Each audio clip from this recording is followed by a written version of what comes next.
¿Qué tal? Buenos días. Hoy me gustaría hablaros de las plantillas personalizadas o estratificadas, ¿vale? Es un elemento que se coloca dentro del pie donde hay muchas personas a favor y también, cómo no decirlo, detractores sobre ellas. Depende de la persona y del corredor con el que estemos delante, ¿vale? Yo, que me dedico a esto desde hace una serie de años, apuesto por las plantillas porque están demostradas científicamente que mejoran la calidad de vida de la persona. ¿Cómo lo hacen? Pues distribuyendo los apoyos.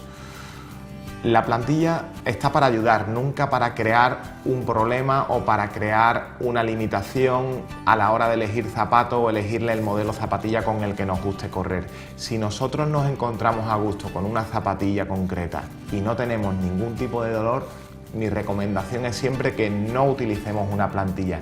Hay corredores que vienen a consulta que no tienen ningún problema, ninguna lesión, pero que se sienten más seguros con una plantilla, pero que luego, a raíz de tener la plantilla, han empeorado o han tenido conflictos de espacio a la hora de meter la plantilla dentro del número que estaban habituados a utilizar.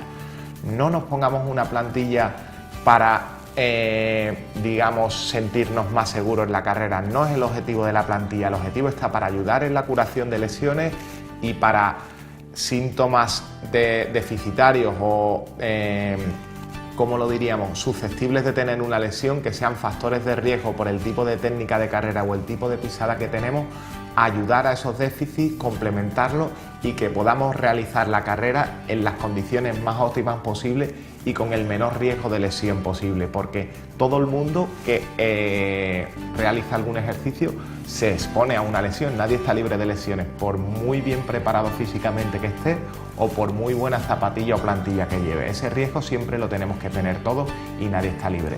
Lo que va a tratar de la plantilla de realizar es que el riesgo sea el menor posible, y en el caso de repeticiones, de lesiones repetitivas constantes, ver por qué se está produciendo esa lesión, intentar compensar ese déficit que tiene la plantilla.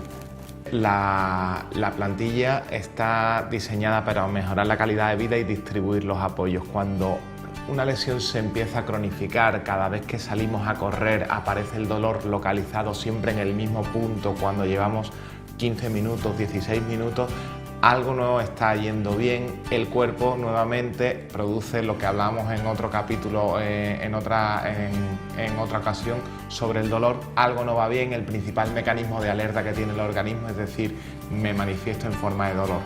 Pues, como decíamos, es necesario hacer un estudio de la pisada para identificar dónde se está produciendo el problema y, a través de una plantilla, compensar esa sobrecarga o ese déficit de apoyo que tiene una articulación correcta.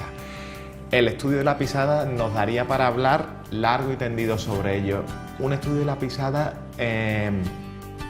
digamos que es importante que tenga una parte en la camilla o en estática y luego otra parte en dinámica.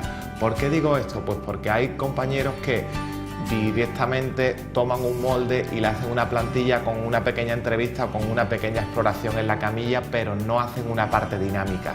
La parte dinámica yo diría que es incluso más importante que la estática, porque durante la dinámica, durante el movimiento, es cuando realmente se produce la lesión. Si nosotros estamos tumbados leyendo una revista, a nosotros no nos duele nada, nos duele a la hora de hacer el ejercicio. Entonces tenemos que intentar extrapolar la realidad lo máximo posible a través de una cinta rodante, a través de irnos a correr a la calle o a través de una plataforma de presiones que simulen el paso de ese individuo o simulen la carrera, para ver cuándo se produce ese dolor y grabarlo para luego, a cámara lenta y con nuestros conocimientos, ver por qué se está produciendo ese dolor. Una vez que tengamos identificado durante el movimiento dónde se ha producido el problema o qué gesto de riesgo o anómalo está realizando el paciente, deberemos utilizar una altura de arco concreta y un material u otro en función del peso de la persona, el kilometraje de la persona, el tipo de zapatilla que tenga y el tipo de técnica de carrera que tenga. Todos esos aspectos son importantes a la hora de confeccionar una plantilla. Por eso, recalcar la importancia de que el estudio de la pisada, antes de realizar una plantilla personificada para el individuo, se haga la parte dinámica para intentar tener más información. Obviamente, cuanta más experiencia tengamos cuando nosotros nos viene un individuo, pues me duele esta zona, ya vamos a saber identificar por nuestra experiencia qué está pasando y qué factores de riesgo en la carrera nos hacen indicar qué problema o qué tratamiento con la plantilla le podemos hacer. Pero en medicina nunca debemos suponer las cosas y 2 más 2 no tienen por qué ser siempre 4. Entonces, la parte dinámica imprescindible a la hora de realizar una plantilla. Os emplazo para un nuevo vídeo para enseñaros una plantilla en sí, ver los componentes y que sepáis de qué estamos hablando, para que personas que desconozcan esta materia, pues acercarles un poquito a este contenido, o personas que hayan tenido malas experiencias con ellas no significan que siempre las vayan a tener. A lo mejor el tratamiento que les pusieron no fue el indicado y por eso tuvieron esa mala experiencia, pero nunca encasillar las cosas, porque no hay que conocer todo y para hablar con conocimiento de causa.